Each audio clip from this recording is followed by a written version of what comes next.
Yes guys, welcome back to the channel. Welcome back to a brand new video. It's a new week, it's a brand new year, and this is my first video in 2024. And as I speak, the January transfer window is officially open. Arsenal can go out now and make a difference to this squad. We can go out now and react to the losses against West Ham and against Fulham, because that was embarrassing, but we did get a couple of lessons.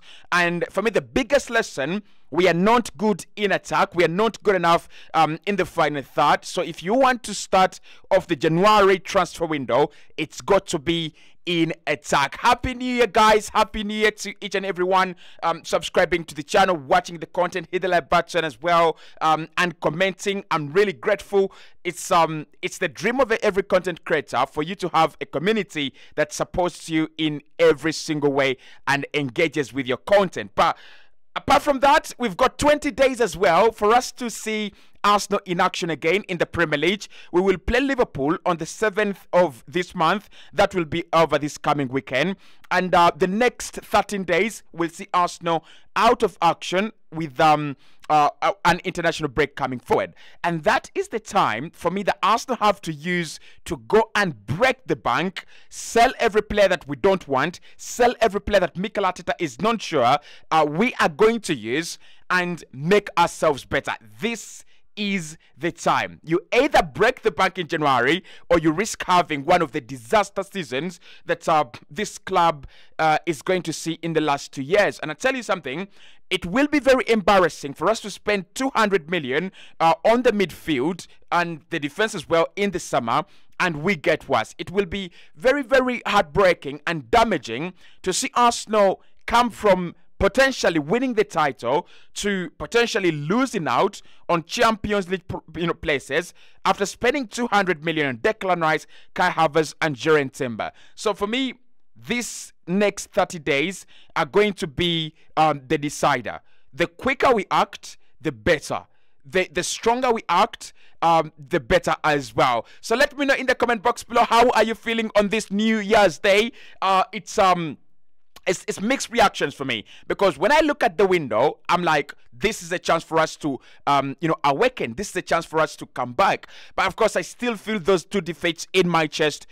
West Ham, that was bad. Fulham, that was damaging. Absolutely damaging. But anyway, what can we do? We always talk about the club on this channel, so let's just do that as well. So hit the like button. You've always done that for me. I really appreciate. You've been there for me when Arsenal have actually failed to turn up. Please do turn up as well in the comment box below, and let's have a chat. Let's have a chat about January.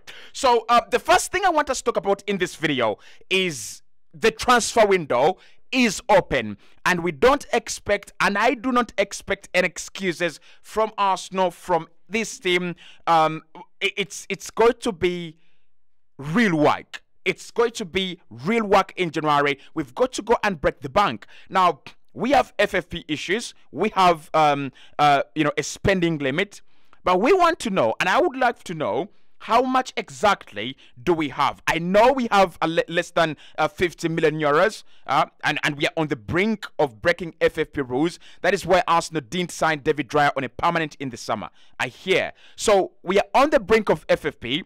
We cannot just go and spend 100 million. So the first thing we've got to do in the first 10 days of the window is to sell. The last two defeats have shown us something very interesting. Mikel Arteta does not trust each and everyone in that team. And also, among the players that he trusts, not everyone is okay to play in this team. Not everyone is at the standard that we are actually trying to establish. So the first thing Mikel has to do, and Edu, find a market for the following players that the manager doesn't trust. Find a market for the players that the manager is not really willing to rely on. Because it doesn't make any sense for us to be playing away at the Craven Cottage. Martinelli dies in the game, Saka dies in the game, and all of the sudden, Emile Smith-Rowe cannot come on. All of the sudden, Reiss Nelson, can't create an impact. Then you've got to shift these players on and bring in players that fit the standard, right? Look at Man City with Foden, Bernardo Silva, Jeremy Doku, and Jack Grealish. Those four start any single day at Arsenal. those four would bench any other, any Arsenal player right now in attack at the moment. And that's what we're talking about. That if you do not have a Jeremy Doku, and you would love to get a Jeremy Doku, you've got to get rid of the players you have. And Mikel Arteta knows this. He's been told you have to sell some of the players that you have in this squad that you're not using, and you've got to go and buy. That is how it's going to work. So in the first 10 days of the window, Ramsdale needs to go. He's the player that the manager doesn't trust anymore. He's the player that the system has, has viewed or has actually tagged as useless and rendered surplus to requirement. So Aaron Ramsdale out of the door within the first 10-15 days of the window. And that is on a serious note. The manager doesn't trust him. The manager doesn't feel him anymore. There is no reason for us to keep him. I know the fans love him. I actually do love him. But it doesn't make any sense. It doesn't make us competitors and contenders for any silverware if we keep the players we want because we love them. And Manchester City are like, Gabriel Jesus, out. Alexander Zinchenko, out. We are bringing in Josko Gvardiol. It doesn't make any sense. They're becoming better and better and better, and we're becoming, worse by keeping players that we actually don't trust and players that are not good enough to be in the side. So for me, Ramsdale has got to go. Eddie Nketiah, although the manager really, without any reason, without any single proof, wants to keep a hold of him, he's got to go. It's January, it's 2024. We've got to do things better. He's got to go. He doesn't add quality. When he's non-scoring goals, he's adding nothing to the side. And that's what this guy has got to understand. Mikel, as manager, knows this guy is not good enough, right? And at some point in time, we will regret selling Florian Balogun. Because Balogun, for me, is a much better finisher than any of the strikers we have at Arsenal right now. So if Eddie Nketiah doesn't offer anything while the team is out of possession, while we don't have the ball, then actually he offers nothing even when we are in possession. He offers nothing. He's a player that is waiting for that ball to be placed on a silver platter, and he will not score every chance he gets. He's not an 89% converter. He's like a 50% or 45% converter. This guy is a Crystal Palace, Fulham, West Ham striker. You've got to get rid of him in this January. I don't even want to hear this nonsense of Arsenal don't have money to spend. If we can get 40 from Eddie, we can get around 50 from Ramsdale. That is 90 million. That is good money to get us someone really impactful. Some impactful players this January transfer window. I think Reiss Nelson, for me, it was a mistake. It was always a mistake to keep him around. And I said it in the summer. We're keeping Reiss Nelson. Why? Mohamed Kudus is available on the market for around 45 million, right? If you bring in Mohamed Kudus and you don't sign Raya and Kai Havertz, Kudus does a good job. And we decided we'll keep Reiss Nelson and we will sign Havertz and Raya. I don't think that made the team better. And then my boy Emil Smith-Rowe. The game is 2-1. Fulham are leading. Arsenal needs something different, right? We need a player that has not yet been found out. We need a player that has a playing style that can add something to the team. Leandro Trossard all season has been dead. Martinelli all season has been dead. And Kai Havertz is just coming around and he had a very bad game. Where is Emil Smith-Rowe and how do we use him? The manager is clearly not interested in this guy. The manager is clearly not interested in ESR. Give him to Aston Villa. Give him to Newcastle. They've been looking at him for years. They've been scouting him for months and months and months, right? They need him better, and we need the money as quick as we can. So if Newcastle are willing to spend over 60 million on Emil Smith-Rowe, just like Chelsea signed Cole Palmer, do that. There's no point in keeping these players around if the manager doesn't trust them. And, we think we have a squad. We think Mikel Arteta has a squad good enough to compete, right? But what he does, he goes, Emil Smith-Rowe, not my player. Rhys Nelson, I don't trust that one. Ramsdale, I don't trust that one. Kivio, I don't trust him. So when you have all these players that you don't trust, and you just have a few that you trust, it means you don't have squad depth. And that is the whole point of last window. The last transfer summer was about creating squad depth for Mikel Arteta. But he has shown us that apart from the starting 11 players, he doesn't trust the rest. So you better get rid of them and bring in players that the manager feels comfortable with. The manager feels safe and secure when they're on the pitch. Okay? So for me, that's the first step in this window. You've got to sell ruthlessly. You've got to get rid of these players ruthlessly. Hammer and cut them down. The panga must be going through this squad with absolute ruthlessness. It doesn't matter. Even if I hear a story right now that Arsenal have decided to sell Saka, I wouldn't really care. I wouldn't matter.